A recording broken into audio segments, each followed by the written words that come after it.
यहाँ पे मोदी जी बोल के जाते हैं कि आप सोना मत खरीदिए, आप पेट्रोल वेस्ट मत कीजिए, आप हवाई यात्रा मत कीजिए, लेकिन लगातार आप उनको देश विदेश घूमते हुए देख रहे हैं। और जब वो ट्रंप से मिलते हैं, ट्रंप से मिलने के बाद वो ट्रंप के सामने एक बार इस बारे में बात नहीं करते कि वो जो हमारे इस देश के जो लोग थे, जो नाविक थे, वो मरे, उनके लिए वो इस तरह से ट्रंप ने किया कैसे, किस तरह से अमेरिका उस जहाज को उड़ा सकता है जानते हुए भी कि वो इंडियन है।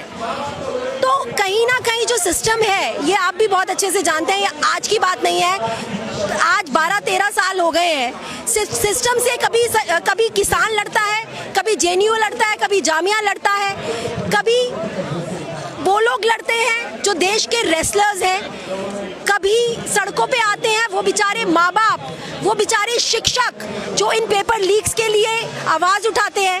मैं अगर दूर ना जाऊं, मैं खान सर की बात करती हूँ जो एक्चुअली शिक्षा के प्रति अपने जो बच्चे, गरीब बच्चे हैं जिनको पढ़ाने के लिए आगे से आगे वो उनकी मदद कर रहे हैं, उन तक को तो आपने देशद्रोही साबित कर दिया। लोकतंत्र में तो सरकार की जवाबदेही होती है।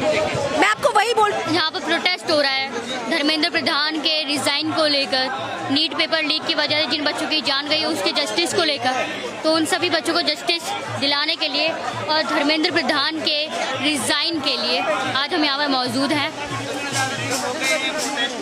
कहाँ ये सरकार बहरी है और अंधी है ना, सुनाई देगा लेकिन थोड़ा लेट, इसलिए तो आज हमने थालियां और चम्मच मंगवाई गई थी ताकि हम उसे बजा बजा के इस बहरी और अंधी सरकार को सुना सके, अपनी आवाज़ चिल्ला कर। देखो, इस सरकार को सुनना तो पड़ेगा और आगे चलकर हमारा तो काम यही है कि जब तक ये धर्मेंद्र प्रधान रिजाइन नहीं देंगे तब तक हम इसी तरीके प्रोटेस्ट करते रहेंगे। अच्छा, जो हो गया सो हो गया। उन बच्चों का क्या जिन्होंने सुसाइड किया, क्या उन बच्चों की जान वापस आ जाएगी? जो बच्चे दिन रात मेहनत कर रहे हैं उनका क्या, वो बच्चे क्या बार बार मेहनत कर पाएंगे, पेपर दे पाएंगे?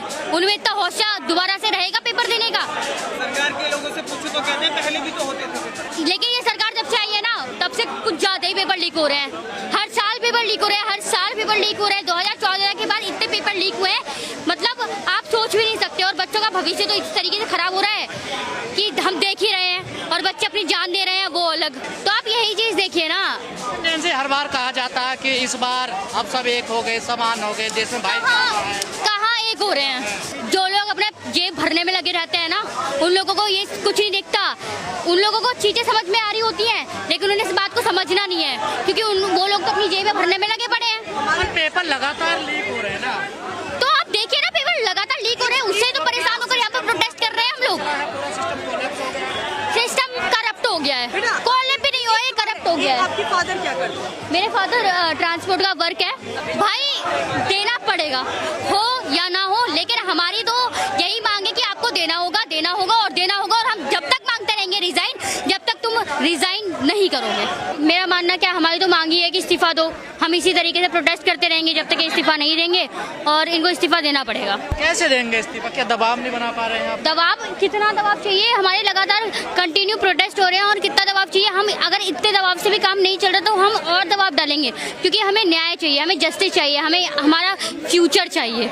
तमाम लोग आप लोगों पे आरोप भी लगा रहे हैं, देश विरोधी गतिविधियां, देश विरोधी आंदोलन। कौन सी देश विरोधी गतिविधियां कर दी हमने, आप बताएंगे मुझे? देखिए, आपके पीछे भी तमाशा कर रहे हैं। वो तमाशा नहीं है, वो सवाल जवाब हो रहे हैं इस निकम्मी सरकार से, इस बहरी और अंधी सरकार से सवाल जवाब हो रहे हैं। और अगर हम सवाल जवाब करते तो तुम क्या बोलते हो कि हम बदतमीजी कर रहे हैं? नहीं कर रहे भाई, हम बदतमीजी उसे कहते हैं जो तुम लोग करते हो। तो क्या सरकार से सवाल भी नहीं कर सकते? वही तो बात है, सवाल कर रहे तो ये बदतमीजी कह रहे हैं। तुम चाहे आप इसे बदतमीजी मानो या कुछ मानो, हम तो इसी तरीके सवाल करते रहेंगे और करते रहेंगे। तमाम लोग यहाँ पर पोस्टर लेकर भी आए हैं, देखिए कह रहे हैं यहाँ पर देश विरोधी नारे लगाते हैं। उमर खालिद से भी जोड़ा जा रहा है। देखिए भाई, कौन है उमर खालिद? मेरे को पता ही नहीं उमर खालिद कौन है, क्या है ये उमर खालिद? तुम मुद्दों पे बात करो ना, जो देश के बच्चों के फ्यूचर के साथ खिलवाड़ हो रहा है उस पे बात करो ना, मुद्दों पे बात करो। क्या बेरोजगारी बातों पर बात मत करो ना। क्या बेरोजगारी पे बात नहीं होनी चाहिए? ऑफ कोर्स होनी चाहिए, लेकिन ये लोग नहीं कर रहे, वो बात अलग है।